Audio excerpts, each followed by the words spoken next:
മുൻമഴ അനുഗ്രഹപൂർണമതാ പ്രാപിക്കും ബലമവർ ബലത്തിനുമേ ചെന്നെത്തുമേവരും സിയോനിൽ ചെന്നെത്തുമേവരും സിയോനിൽ സേനയിൽ അധിപൻ ദേവനിലതിയാ ആശ്രയമേവനുണ്ടോ ആയവരേവരിലും അതിധന്യൻ യാഹിൻ വാസമെന്നതി കാമ്യം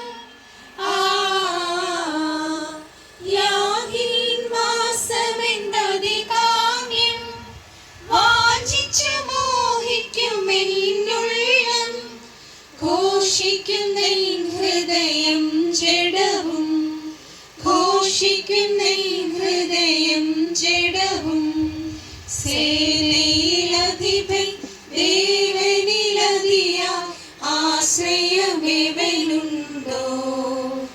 ആയവരേവരിലും അതിധന്യൻ. ആ ദേശത്തേക്ക് പ്രവേശിക്കാനായിട്ട് സാധ്യമാകയില്ല. അവർ നിരാശയിലായി. നിരാശ കൊണ്ട് ആത്മഹത്യയിലേക്ക് കടന്നു പോകുന്നവരുടെ എണ്ണം വളരെ കൂടുതലാണ്. കുടുംബം മുഴുവനായിട്ട് പ്രതിസന്ധികൾ വരുമ്പോൾ, ചെറിയ പ്രയാസങ്ങൾ പോലും വരുമ്പോൾ ജീവിതത്തെ ഇട്ടെറിഞ്ഞ് ഓടിപ്പോകുന്നു. വിവാഹം കഴിച്ച് വളരെ ചുരുങ്ങിയ ദിവസം കൊണ്ട് തന്നെ ആഗ്രഹിക്കുന്നതല്ലല്ലോ, ഞാൻ സ്വപ്നം കണ്ട ഒരു സ്വപ്നലോകമല്ലല്ലോ ഇതെന്ന് പറഞ്ഞ് ഭാര്യ ഭർത്താവിനെ ഉപേക്ഷിക്കുന്നു, ഭർത്താവ് ഭാര്യ ഉപേക്ഷിക്കുന്നു. ഇവിടെ സംഖ്യാപുസ്തകം നമ്മെ ഓർമ്മപ്പെടുത്തുന്നതും അത് തന്നെയാണ്. ഇവിടെ യോശുവയും കാലേബും മുന്നോട്ട് വന്നു. യോശുവ പറയുകയാണ്, സംഖ്യാപുസ്തകം 14 അധ്യായം 7-8 വാക്യങ്ങൾ, യഹോവ നമ്മിൽ പ്രസാദിക്കുന്നുവെങ്കിൽ ഈ ദേശം നമുക്കവൻ നൽകും. യഹോവ നമ്മിൽ പ്രസാദിക്കുന്നുവെങ്കിൽ ആ ദേശം നമുക്കവൻ നൽകും. നിങ്ങൾ അവനോട് മത്സരിക്കാതിരുന്നാൽ മതി. മത്സരത്തിന്റെ ലോകത്താണ് നമ്മൾ ജീവിക്കുന്നത്. മനുഷ്യൻ മനുഷ്യനോട് മത്സരിക്കുന്നു, മനുഷ്യൻ ദൈവത്തോട് മത്സരിക്കുന്ന അനുഭവം. കാരണം ഞാൻ എൻ്റെ കഴിവാണ് ഈ ലോകത്തിലെ ഏറ്റവും മുന്തിയതെന്ന് ഞാൻ കരുതുകയാണ്. എൻ്റെ അറിവാണ് ഈ ലോകത്തിലെ ആത്യന്തിക അറിവെന്ന് ഞാൻ കരുതുകയാണ്. ഞാൻ ആരുടെയും ഉപദേശങ്ങൾക്ക് ചെവിക്കൊള്ളുവാൻ ഞാൻ തയ്യാറാകുന്നില്ല. ദൈവവചനങ്ങൾക്ക് ചെവി കൊടുക്കുവാനായിട്ട് ഞാൻ തയ്യാറാകുന്നില്ല. കാരണം നമ്മൾ പറയാറുണ്ട്, അതൊക്കെ അങ്ങ് പള്ളിയിൽ പോയി പറഞ്ഞാൽ മതി ഇല്ലേ. കാരണം എന്താ, ദൈവവചനമൊക്കെ അങ്ങ് പള്ളിയിൽ പറഞ്ഞാൽ മതി, എൻ്റെ ജീവിതത്തിലൊന്നും അതൊന്നും യേശുന്ന കാര്യമല്ല. കർത്താവിൽ പ്രിയമുള്ളവരെ, ബാബേൽ ഗോപുരം തകർക്കപ്പെട്ട ഒരു ചരിത്രം വേദപുസ്തകം നമുക്ക് പറഞ്ഞു തരുന്നുണ്ട്. മനുഷ്യന്റെ അഹങ്കാരത്തിൽ ലോകം നശിച്ചു പോയതാണ് ഇന്നത്തെ കാലഘട്ടത്തിൽ നമ്മൾ കണ്ടുകൊണ്ടിരിക്കുന്നത്. നമ്മൾ ഇന്ന് ദേവാലയം വേണ്ട എന്ന് വെച്ചു. ദൈവവചനം വായിക്കുന്നതും ധ്യാനിക്കുന്നതും അത് ജീവിതത്തിൽ പകർത്തുന്നതും വേണ്ട എന്ന് കരുതി. നമ്മൾ ഇന്ന് മനുഷ്യൻ അധ്വാനിച്ചാൽ ഈ ലോകം മുഴുവൻ നേടാം എന്നുള്ള ഒരു വ്യാമോഹത്തിലാണ്, ഒരു മിഥ്യാധാരണയിലാണ് ഞാനും നിങ്ങളും ഇന്ന് ജീവിക്കുന്നത്. കുട്ടികൾക്കൊക്കെ ഇന്ന് ദേവാലയങ്ങളിൽ പോലും വേദപുസ്തകം അല്ല അവരെ പരിചയപ്പെടുത്തുന്നത്, പിന്നെയോ മറ്റു പല പ്രചോദനാത്മക കഥകളാണ് ഇന്ന് പലപ്പോഴും നമ്മൾ അവർക്ക് പറഞ്ഞു കൊടുക്കുന്നത്. ബിൽ ഗേറ്റ്സ് കമ്പ്യൂട്ടറിലൂടെ കോടികൾ ഉണ്ടാക്കി. സ്റ്റീവ് ജോബ്സ് തൻ്റെ കണ്ടുപിടുത്തത്തിലൂടെ കോടികൾ ഉണ്ടാക്കി. അങ്ങനെ കോടികൾ ഉണ്ടാക്കുന്ന ആളുകളെയാണ് നമ്മൾ ഇന്ന് കുഞ്ഞുങ്ങൾക്ക് പരിചയപ്പെടുത്തി കൊടുത്തുകൊണ്ടിരിക്കുന്നത്. എന്നിട്ട് അവരോട് പറയുകയാണ്, നിങ്ങളും ഇങ്ങനെയൊക്കെ പ്രവർത്തിച്ചാൽ പണമുണ്ടാക്കാം. പക്ഷേ ഈ ലോകം മുഴുവൻ നേടി, പക്ഷേ ആത്മാവിനെ കൈവിട്ടു പോയാൽ എന്തു പ്രയോജനം എന്ന് ചോദിക്കുന്ന ചോദ്യം ഇന്ന് നമ്മുടെ ഓരോരുത്തരുടെയും ജീവിതത്തിൽ അല്ലെങ്കിൽ ജീവിത പരിസരങ്ങളിൽ, നമ്മളുടെ ഭവനങ്ങളിൽ ഇന്ന് അതിനെ നമ്മൾ അഭിമുഖീകരിച്ചു കൊണ്ടിരിക്കുകയാണ്. ഒറ്റപ്പെട്ട എത്രയോ ജീവിതങ്ങളാണ് ഇന്ന് പ്രതിസന്ധിയിലൂടെ കടന്നു പോകുന്നത്. ശാലേമിൽ അനേക ചെറുപ്പക്കാർ MBAയും എഞ്ചിനീയറിംഗും ഒക്കെ പഠിച്ച ചെറുപ്പക്കാർ മദ്യത്തിനും മയക്കുമരുന്നിനും അടിമപ്പെട്ട് കുടുംബം നഷ്ടപ്പെട്ട് നേടിയ സമ്പാദ്യങ്ങൾ മുഴുവൻ നഷ്ടപ്പെട്ട് എല്ലാവരാലും വെറുക്കപ്പെട്ട് ഉപേക്ഷിക്കപ്പെട്ട നിലയിൽ കഴിയുന്ന ആളുകൾ. പക്ഷെ പാഠങ്ങളിലൂടെ നാം പാഠം പഠിക്കുവാൻ തയ്യാറാകുന്നില്ല എന്നുള്ളതാണ് ഇന്നത്തെ കാലത്തിന്റെ പ്രയാസം. അത് അവന്റെ ജീവിതത്തിലല്ലേ, എൻ്റെ ജീവിതത്തിൽ ഒരിക്കലും അത് സംഭവിക്കുകയില്ല. അത് അവന്റെ വീട്ടിലല്ലേ, ഇതൊരിക്കലും എൻ്റെ വീട്ടിൽ സംഭവിക്കുകയില്ല. പക്ഷെ യോശുവ നമ്മെ ഓർമ്മപ്പെടുത്തുന്നു, നിങ്ങൾക്ക് പോകേണ്ടുന്ന വഴി ഇനിയുണ്ട്. ആ വഴിയെക്കുറിച്ച് നിങ്ങൾക്കിനി അറിവില്ലല്ലോ. അവന്റെ വഴികൾ, നാശത്തിന്റെ വഴികൾ എൻ്റെയും നാശത്തിലേക്ക് വഴിതെളിക്കാവുന്ന വഴികളാണ് എന്നുള്ള യാഥാർത്ഥ്യം ഇന്ന് പലപ്പോഴും നമ്മിൽ നിന്ന് നഷ്ടപ്പെട്ടു പോവുകയാണ്. കർത്താവിൽ പ്രിയമുള്ളവരെ, യോശുവ പറഞ്ഞു, ദൈവം നമ്മുടെ കൂടെ ഉണ്ടെങ്കിൽ ഈ സ്ഥലം നമുക്ക് ലഭിക്കും. പിന്നീട് ചരിത്രം, യോശുവയുടെ പുസ്തകം ഒരു സുവിശേഷമായിട്ട് മാറുവാനുള്ള കാരണം പിന്നീടുള്ള ചരിത്രമാണ്. യോശുവ ജനത്തോട് പറഞ്ഞു, നിങ്ങളെ തന്നെ ശുദ്ധീകരിപ്പീൻ.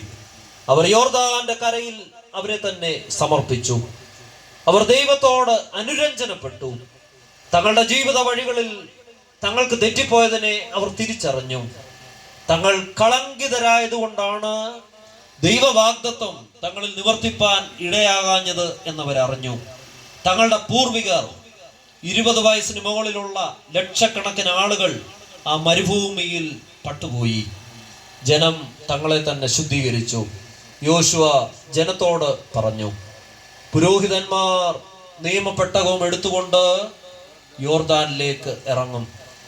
യോർദാൻ എന്ന് പറയുന്നത് വേനൽക്കാലത്ത് പോലും കരകവിഞ്ഞൊഴുകുന്ന ഒരു വലിയ ബൃഹത്തായ ഒരു നദിയാണ്. അവർ പ്രാർത്ഥിച്ചു. പുരോഹിതന്മാർ നിയമപ്പെട്ടകം എടുത്തുകൊണ്ട് യോർദാനിലേക്ക് ഇറങ്ങി.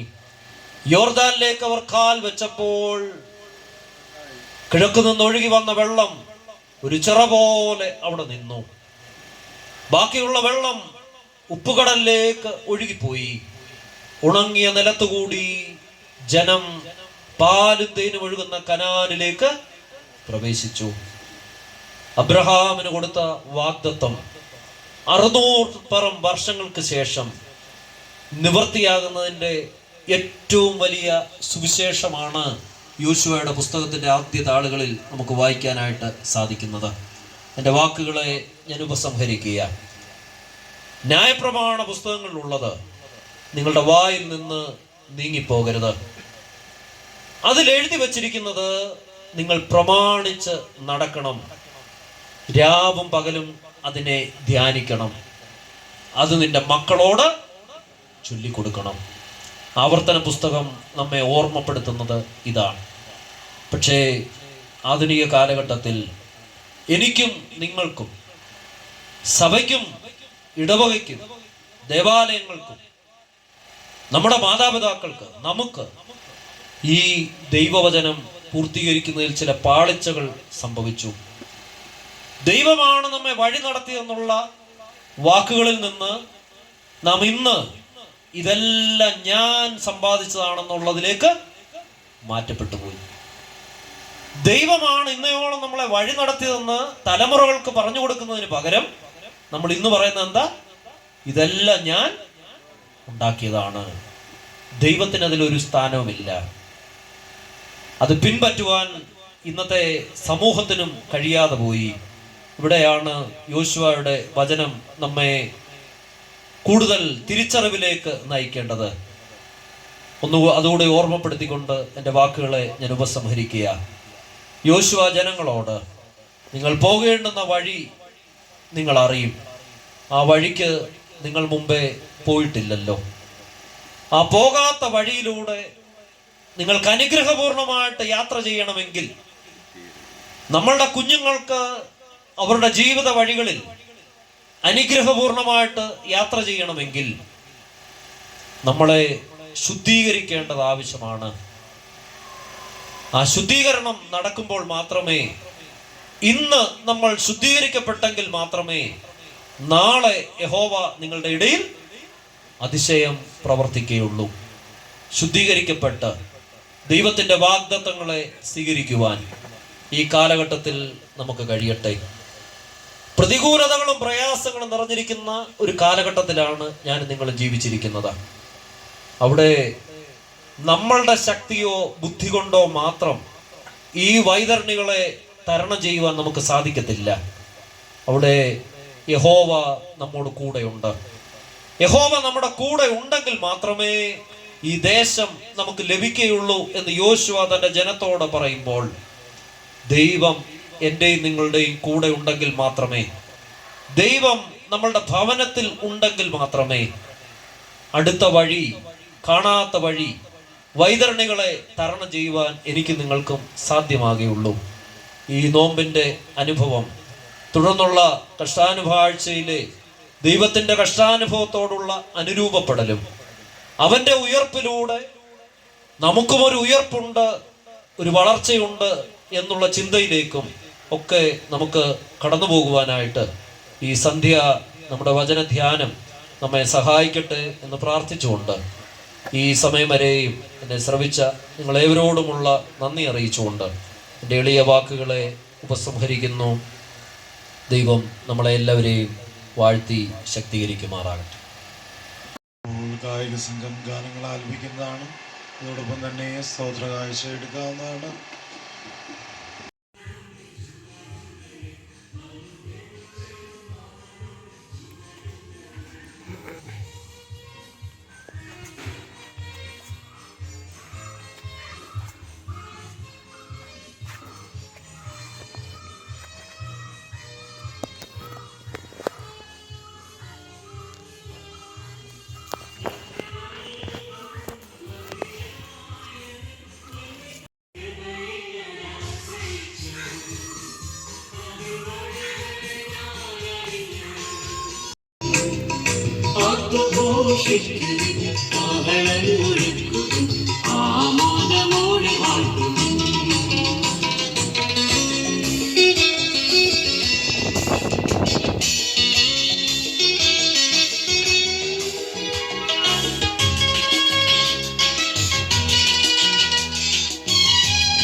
ഞാൻ അപേക്ഷിച്ചു, അവൻ്റെ മുമ്പാകെ എൻ്റെ സങ്കടം ഞാൻ ബോധിപ്പിച്ചു, അവൻ്റെ മുമ്പാകെ എൻ്റെ ഞെരുക്കം അറിയിക്കുകയും ചെയ്തു. എൻ്റെ ആത്മാവ് കൊണ്ടുവരപ്പെട്ടിരിക്കുമ്പോൾ എൻ്റെ ഊടുവഴികളെ നീ അറിയുന്നുവല്ലോ. വഴിതറണിക്കായി കെണികളെ മറച്ചു വെച്ചു. ഞാൻ വലത്തോട്ട് നോക്കി, എന്നെ അറിയുന്നല്ല ഞാൻ കണ്ടു. സങ്കേതസ്ഥലം എനിക്കില്ലാതെയായി, എൻ്റെ ആത്മാവിന് വേണ്ടി പകരം ചോദിക്കാനുമില്ല. കർത്താവെ, ഞാൻ തടുക്ക നിലവിളിച്ചു. നീ എൻ്റെ ആശ്രയവും ജീവനുള്ളവരുടെ ദേശത്ത് എന്റെ ഓഹരിയുമാകുന്നെന്ന് ഞാൻ പറഞ്ഞു. ഞാൻ ഏറ്റവും താഴ്ത്തപ്പെട്ടിരിക്കുകൊണ്ട് എന്റെ അപേക്ഷയെ സൂക്ഷിച്ചു കേൾക്കണമേ. എന്നെ പീഡിപ്പിക്കുന്നവർ എന്നേക്കാൾ ബലവാന്മാരായതുകൊണ്ട് അവരിൽ നിന്ന് എന്നെ വിടുവിക്കണമേ. ഞാൻ നിന്റെ നാമത്തെ സ്തോത്രം ചെയ്യുവാനായിട്ട് എൻ്റെ ആത്മാവിനെ കാരാഗ്രഹത്തിൽ വിടുവിക്കണമേ. നീ എനിക്ക് വേണ്ടി പകരം ചെയ്യുമ്പോൾ എന്റെ നീതിമാന്മാർ എനിക്കായി കാത്തിരിക്കും. നിന്റെ വചനം എന്റെ കാലുകൾക്ക് വിളക്കും, എന്റെ ഓടുവഴികൾക്ക് പ്രകാശവുമാകുന്നു. നിന്റെ നീതിയുള്ള വിധികൾ പ്രമാണിക്കാനായി ഞാൻ ആണേട്ട് നിശ്ചയിച്ചു. ഞാൻ ഏറ്റവും ക്ഷീണിച്ചു. കർത്താവേ, നിന്റെ വചനപ്രകാരം എന്നെ ചെയ്യിപ്പിക്കണമേ. കർത്താവേ, എന്റെ വായിലെ വചനങ്ങൾ ഇഷ്ടപ്പെട്ടു. നിന്റെ ന്യായങ്ങൾ എന്നെ പഠിപ്പിക്കണമേ. എന്റെ ആത്മാവ് എല്ലായ്പ്പോഴും നിന്റെ കൈകളിരിക്കുന്നു. നിന്റെ ന്യായപ്രമാണം ഞാൻ മറന്നില്ല. ആവശ്യപ്പെടുത്തി എന്തെന്നാലും നിന്റെ ഹൃദയത്തിന് കരുണ ചെയ്യണമേ. കർത്താവേ, നമസ്കാരം ശുശ്രൂഷയെക്കൊണ്ട് ഞങ്ങളോട് കരുണ ചെയ്യണമേ. ദൈവമേ, നിനക്ക് സ്തുതി. കർത്താവേ, നിനക്ക് സ്തുതി. പാപികളായ ദയാലുവോട് കരുണ ചെയ്യുന്ന രാജാവേ, നിനക്ക് സ്തുതി. പാലിക്കുമോ സ്വർഗ്ഗസ്ഥനായ ഞങ്ങളുടെ പിതാവേ, ഞങ്ങളുടെ കടങ്ങളും പാപങ്ങളും ഞങ്ങളോട് ക്ഷമിക്കണമേ. പരീക്ഷയിലേക്ക് ഞങ്ങളെ പ്രവേശിപ്പിക്കരുത്, പിന്നെ യാതൊരു രക്ഷപ്പെടണമേ. രാജ്യവും ശക്തിയും മഹത്വവും എന്നേക്കും നിനക്കുള്ളതാകുന്നു. ആമേൻ. ശാശ്വതമാം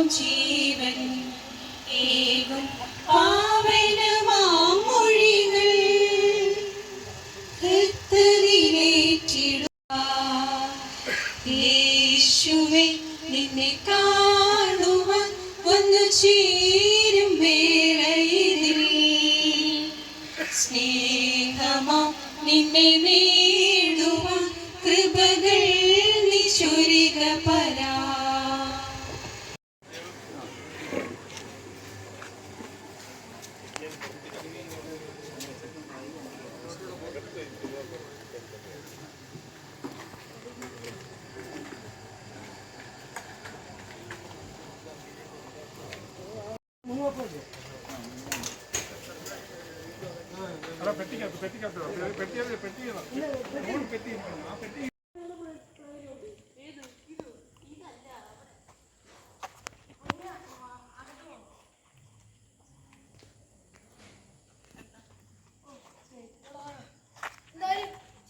ഈ ചെറിയ സ്ഥലത്ത് എങ്ങനെയാണ് ഇത്രയും